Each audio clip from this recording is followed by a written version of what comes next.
am I really in India or am I in China? Here you don't allow Jantar about Mantar. Jantar Mantar, you have already filed the application. Yes, for it. so they You know don't that. allow. So They I you don't- and very silently. Nothing My should be more. request is, you vacate this place. This is public place. Please don't protest here. You are Ladakh Bharat के उत्तर में स्थित एक खूबसूरत और सांस्कृतिक विरासत से भरपूर क्षेत्र जो अपनी प्राकृतिक सुंदरता और प्राकृतिक संसाधनों के लिए जाना जाता है। वैसे तो लद्दाख को ठंडा रेगिस्तान कहा जाता है, लेकिन कुछ महीनों से वहां का माहौल काफी गर्म है।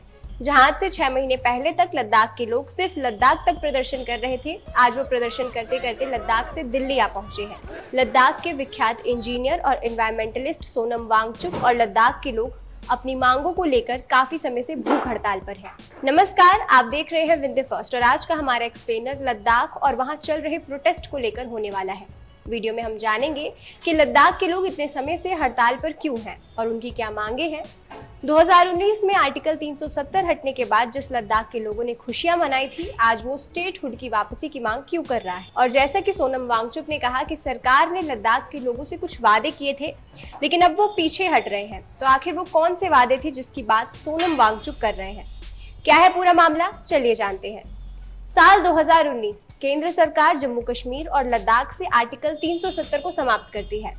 उस वक्त कई लोग इस फैसले से खुश भी थे तो कई नाराज भी। वहीं लद्दाख की अगर बात की जाए तो लद्दाख के लोग भी इस फैसले से काफी खुश थे।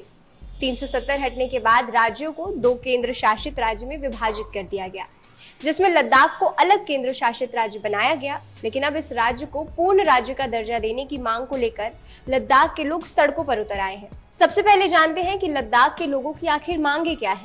पहला, लद्दाख को पूर्ण राज्य का दर्जा दिया जाए। दूसरा, लद्दाख को संविधान की 6ठी अनुसूची में शामिल किया जाए। फिलहाल संसद में लद्दाख से केवल एक ही सांसद है। लद्दाख के लोग चाहते हैं कि संसद में लेह और कारगिल दोनों से 2 सांसद चुने जाए। इसके अलावा लोग रोजगार और पर्यावरण सुरक्षा को लेकर भी मांग कर रहे हैं। इन सभी मांगों में जिसका जिक्र किया गया है वो है संविधान की 6ठी अनुसूची यानी 6th शेड्यूल।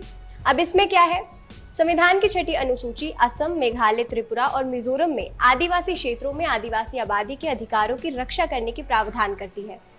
बेसिकली ये संविधान का वो नियम है जो आदिवासियों की रक्षा करता है। ये विशेष प्रावधान संविधान के अनुच्छेद 244(2) और अनुच्छेद 275(1) के तहत प्रदान किया गया है।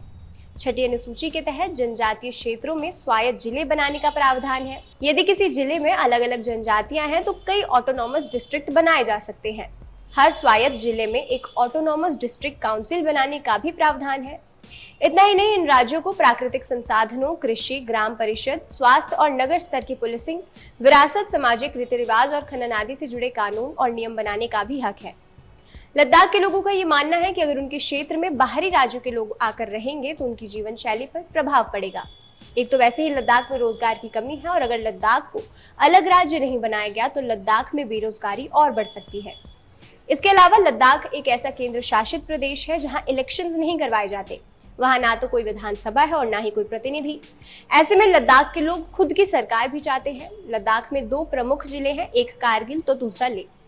लेह जहां बौद्ध समुदाय के लोग की बहुलता है तो वही कारगिल में शिया मुसलमानों की। संसद की बात की जाए तो संसद में लद्दाख से सिर्फ एक ही प्रतिनिधि सांसद है। ऐसे में लद्दाख के लोगों की ये मांग है कि उनके क्षेत्र से 2 सांसद चुने जाएं। दरअसल जम्मू कश्मीर से अनुच्छेद 370 हटाने के बाद राज्य को 2 हिस्सों में बांट दिया गया, जिसमें लद्दाख को बिना विधानसभा के केंद्र शासित प्रदेश बना दिया गया।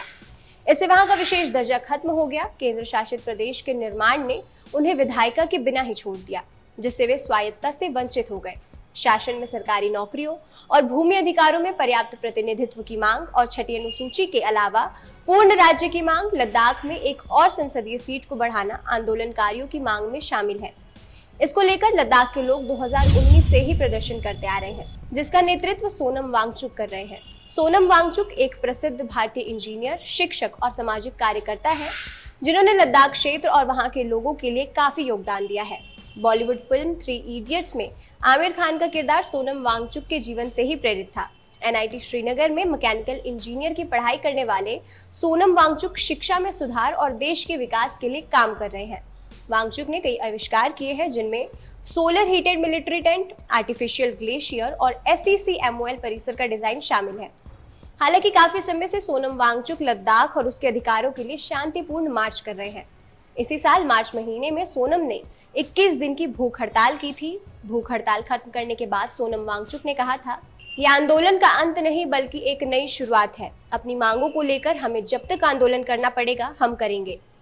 बता दें कि अपनी मांगों को पूरा करवाने के लिए सोनम वांगचुक मार्च 2024 से ही प्रोटेस्ट करते आ रहे हैं, लेकिन जब उनकी मांगों को सरकार ने नजरअंदाज कर दिया तो अपनी मांगों को पूरा करवाने के लिए सोनम वांगचुक और लद्दाख के लोग लद्दाख से दिल्ली पैदल मार्च करते हुए 30 सितंबर को दिल्ली पहुंचे। लेकिन उन्हें शांतिपूर्ण प्रदर्शन करने देने के बजाय दिल्ली पुलिस ने उन्हें 2 बार हिरासत में लिया। सोनम अपनी मांगों को लेकर 1 सितंबर को दिल्ली तक पैदल मार्च पर निकले थे। 2 अक्टूबर को उनका मार्च राजघाट पर खत्म होने वाला था।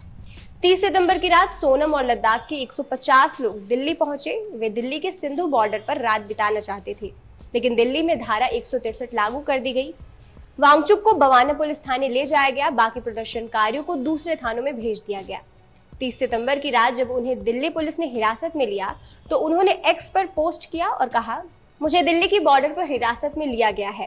यहाँ 1000 पुलिस वाले थे, हमारे साथ कई बुजुर्ग हैं, हमारे भाग्य का क्या लिखा है हमें नहीं पता। हम दुनिया के सबसे बड़े लोकतंत्र और लोकतंत्र की जननी में बापू की समाधि तक शांतिपूर्ण मार्च पर थे। 2 अक्टूबर को सोनम वांगचुक और सभी प्रदर्शनकारियों को जेल से रिहा कर दिया गया, लेकिन उन्हें कहीं भी प्रदर्शन करने के लिए अनुमति नहीं दी गई। लेकिन सवाल है कि सरकार के वो कौन से वादे थे जिससे सरकार अब पीछे हट रही है। दरअसल बीजेपी ने साल 2019 के अपने चुनावी घोषणा पत्र में और बीते वर्ष लद्दाख हिल काउंसिलिंग चुनाव में भी लद्दाख को राज्य का दर्जा देने और 6ठी अनुसूची में शामिल करने का वादा किया था, लेकिन सरकार इसे पूरा नहीं कर पाई, जिसे लेकर भी लोगों में नाराजगी है। इस आंदोलन को लेकर सोनम वांगचुक की केंद्र सरकार से बातचीत भी चल रही थी, लेकिन वो विफल रही। 26 अगस्त को केंद्र सरकार ने घोषणा की कि लद्दाख में 5 नए जिले बनाए जा रहे हैं। लेह और कारगिल के अलावा 5 नए जिलों में जांस्कर, द्रास, शाम, नुब्रा और चांगथांग होंगे। सरकार के इस फैसले के पीछे इस आंदोलन को ही कारण माना गया था।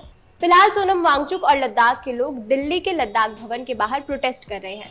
हालांकि उन्हें प्रोटेस्ट करने के लिए कोई परमिशन नहीं दी गई, लेकिन लद्दाख के लोगों का ये कहना है कि वो शांतिपूर्ण प्रदर्शन कर रहे हैं। बता दें कि पूरे दिल्ली में धारा 163 और धारा 144 लागू कर दी गई है। इतना ही नहीं, अगर कोई दिल्ली के लोग उनके सपोर्ट के लिए आगे भी आते हैं तो उन्हें गिरफ्तार कर लिया जाता है। सवाल ये है कि जब हमारा देश स्वतंत्र है और देश में लोकतंत्र है तो लोगों को उनकी समस्याओं के लिए आवाज क्यों नहीं उठाने दी जाती। ऐसा पहली बार नहीं हो रहा जब लोग अपनी मांगों के लिए उठकर आगे आए हो और उनकी आवाज दबा दी गई हो। आप हाल फिलहाल में हुए किसान आंदोलन को ही देख लीजिए, जिसमें किसानों की आवाज दबाने के लिए कई कोशिशें की गई और यही स्थिति देश में एक बार फिर देखने को मिल रही है। लद्दाख के लोग शांतिपूर्वक देश की सरकार से कुछ मांग रही है, लेकिन लोकतंत्र के इस बड़े देश में ना तो उनकी सुनी जा रही है और ना ही उन्हें शांतिपूर्वक प्रदर्शन करने दिया जा रहा है। सवाल है कि आखिर कब तक लद्दाख के लोगों को यूं ही अनशन पर बैठना पड़ेगा। आखिर कब तक सरकार उनकी मांगों को नजरअंदाज करती रहेगी और आखिर कब तक देश में लोकतंत्र का गला यूं ही घुटता रहेगा। आपके इन सवालों पर क्या राय है हमें कमेंट सेक्शन में जरूर बताएं और ऐसे ही एक्सप्लेनर्स के लिए देखते रहिए विंध्य फर्स्ट।